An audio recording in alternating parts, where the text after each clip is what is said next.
बंगाल में एसआईआर का खौफ, बांग्लादेशी घुसपैठियों में मची भगदड़। हकीमपुर बॉर्डर से अपने देश भाग रहे बांग्लादेशी घुसपैठिए। क्या ममता बनर्जी का एसआईआर का विरोध हुआ फेल? पश्चिम बंगाल की सीमा पर एसआईआर के चलते बांग्लादेशी घुसपैठियों में खौफ का माहौल देखने को मिल रहा है। बांग्लादेश से सटे उत्तर 24 परगना जिले के हकीमपुर बॉर्डर पर रोजाना सैकड़ों की तादाद में लोग जत्थे के तौर पर जमा हो रहे हैं और ये ज्यादातर बांग्लादेशी घुसपैठिए हैं जो अवैध तरीके से देश में घुसे थे। लेकिन अब एसआईआर की प्रक्रिया जब से पश्चिम बंगाल में शुरू हुई है उसके बाद से ही ये अपना बोरिया बिस्तरा बांध करके अपने देश रवाना हो रहे हैं। अब चुनाव आयोग के एक कदम के बाद से ये बांग्लादेशी वापस लौट रहे हैं। बात यह है कि अगले साल बंगाल में विधानसभा चुनाव है और बीच में एसआईआर यानी कि स्पेशल इंसेंटिव रिवीजन का नाम आते ही सबके सांसें थम चुकी है। ममता बनर्जी से मुद्दा बना करके केंद्र की मोदी सरकार और चुनाव आयोग पर गंभीर आरोप लगा रही है, तो वहीं दूसरी ओर बीजेपी भी ममता बनर्जी पर जोरदार तरीके से हमलावर है। इस बीच पश्चिम बंगाल के तमाम बॉर्डर एरिया से तस्वीरें सामने आ रही है जहां पर सैकड़ों की तादाद में भीड़ साफ तौर से देखी जा सकती है और यह भीड़ जो है वो किसी और की नहीं बल्कि बांग्लादेशी घुसपैठियों की है जो अब एसआईआर से घबरा करके अपने देश वापस लौट रहे हैं। एक रिपोर्ट के मुताबिक हकीमपुर बॉर्डर आउटपोस्ट पर यह सिलसिला पिछले कुछ दिनों से लगातार देखने को मिल रहा है। अवैध तरीके से भारत घुसे इन लोगों में भगदड़ मची हुई है। ज्यादातर ये मुस्लिम समुदाय के लोग हैं जो कि 2002 और 3 की एसआईआर लिस्ट में नाम ना होने की वजह से घबराए हुए हैं और इसी वजह से ये खौफ का आलम इतना ज्यादा है कि अपना बोरिया बिस्तरा बांध करके वापस बांग्लादेश की ओर भाग रहे हैं। भारतीय सीमा में अवैध तरीके से प्रवेश करने पर नियमानुसार गिरफ्तारी, जेल, पुशबैक और डिपोर्टेशन जैसी कार्रवाई होती है। अवैध विदेशी होने के मामले में विभिन्न धाराओं में अदालती कार्रवाई का प्रावधान है। लेकिन पश्चिम बंगाल के स्वरूप नगर स्थित हकीमपुर बॉर्डर पर जो दिखाई दे रहा है वो ठीक इसके उलट है। यहाँ इन दिनों ना कोई धरपकड़ हो रही है ना कोई एफआईआर। भारत में हो रहे एसआईआर के दबाव में भाग रहे अवैध बांग्लादेशियों को ना तो इधर ही ज्यादा रोक-टोक हो रही है और ना ही उधर ही। हकीमपुर के रहने वाले शमशूर रहमान मंडल की माने तो इस मामले में बीएसएफ और बांग्लादेश बॉर्डर गार्ड दोनों के बीच एक तरीके का अलिखित समझौता हो गया है। ना इधर कोई रोकेगा और ना ही उधर कोई पूछेगा। खास बात यह है कि बीजीबी भी ए टू जेड यानी सबको अपनी सीमा में स्वीकार कर रहा है। हकीमपुर के पास सीमा पार कर आसानी से बांग्लादेश वापस जाने दिया जा रहा है।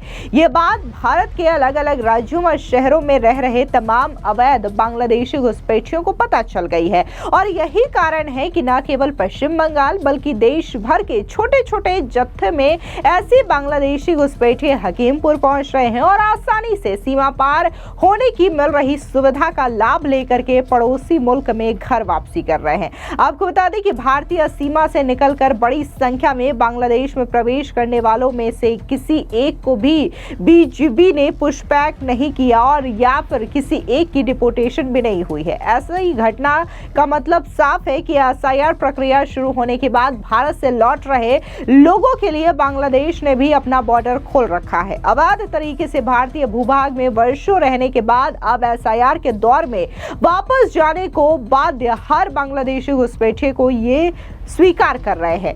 बीजीबी को ये पता है कि ये लोग उसी के हैं। बता दें कि हकीमपुर बॉर्डर के पास कोलकाता, हावड़ा, बेंगलुरु, चेन्नई, दिल्ली और अन्य शहरों से भी अवैध घुसपैठिए सुबह से शाम तक पहुंच रहे हैं और यहां भारतीय भूभाग में इनके एकत्र होने के बाद बीएसएफ के ट्रकों में भरकर पहले इन्हें एक विशेष कैंप में ले जाया जाता है। यहाँ इन लोगों की खास तौर से स्क्रीनिंग की जाती है।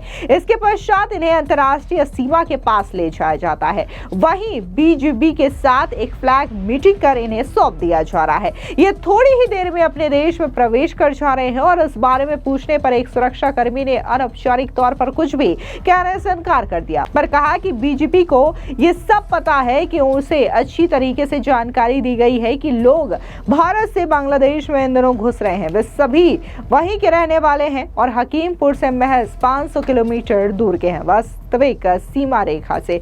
अब जिस तरीके से यहाँ पर लोग जो हैं वो भाग रहे हैं, वापस अपने देश रवाना हो रहे हैं और जिस तरीके से हकीमपुर बॉर्डर में अफरा तफरी का माहौल देखने को मिल रहा है, तो इसकी खबर फैलते ही पश्चिम बंगाल के राज्यपाल सीवी आनंद बोस खुद हकीमपुर पहुंचे। आपको बता दें कि 24 नवंबर को उन्होंने हालात का जायजा लिया और रिवर्स माइग्रेशन की रिपोर्ट पढ़ी, लेकिन मजेदार बात यह रही कि उनके आने के ठीक पहले वो सारी भीड़ गायब हो गई। न कतारें न शोर शराबा।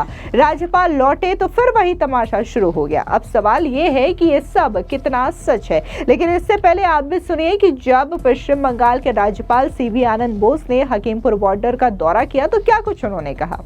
Convincingly confusing statements have been made by the responsible political leaders. As governor, I also received a lot of representations on this issue. For myself, the ground realities or the ground zero realities. The reality check has been done. I have discussed with the BSF officers, extensively toured around the border areas and made my own assessment on this. See, there seems to be a concerted effort to mislead the people on the issue of SIR. SIR is an essential process of our commitment to hold free and fair elections. Its aftermath is used for misleading people and even trying to create dissensions in society and also exhorting people for mutiny and riots. I read it with another statement made by an honorable member of parliament who even accused the police of the state when he said that arms and ammunition are stored in the Raj Bhavan. And also, the Raj Bhavan is harboring some political criminals. Therefore, I ordered an inquiry into the Raj Bhavan itself. The sniffer dogs, bomb squads and police from the state and the centre had a joint inspection there. It has proved that it was a live bomb that was spread by them. I find a kind of pattern emerging, misleading the people, exhorting people to hate each other and also rising in rebellion or revolt. This is something which is not in favor of democracy and the democratic process of the nation. Strong action will be taken if anybody tries to fool the people and create dissensions in society. The Constitution of India is strong enough, and recently the Supreme Court in the landmark judgment has clarified certain things regarding the powers of the governor. Whatever the Constitution warrants, strong action will be taken to see that people are not taken for a ride. There is no exhortation, veiled or otherwise, overt or covert, for mutiny or riot in the state of Bengal. You know, this kind of what shall we call the Gaddari cannot happen here. The fifth column activities from within the country, trying to create foment conflicts to ward off a due democratic process that is SIR, cannot be tolerated. SIR should go, but of course there can be complaints about the way the SIR is done. Maybe there are shortcomings, maybe there are flaws. These are certainly be taken care of and sorted out, but misleading the people and creating dissensions in society is not something which can be tolerated. And another thing, violence. Violence is rampant in. I have seen Gundagiri is there. This Gundagiri cannot continue at all. Bengal has to be made violence-free, corruption-free, and we should have a Viksit Bengal. So the three planks on which I will be going to the field again and again and again, especially to the villages, will be 1. Hinsa Mukt, Bhrashtachaar Mukt Bengal, and Viksit Bengal. That is a message which I got by visiting here also.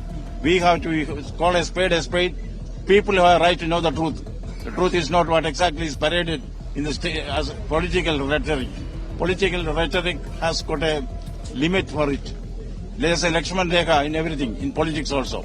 Nothing should be done to create dissension in society, ill will among the people, and also which may give rise to rebellion and riots. That is a message which I carry from me. That's a take-home from this visit to the border areas. I will continue to repeat my visit to the border areas and also to the interior places, particularly the tribal habitats where people are exploited and where special attention will be given by the governor.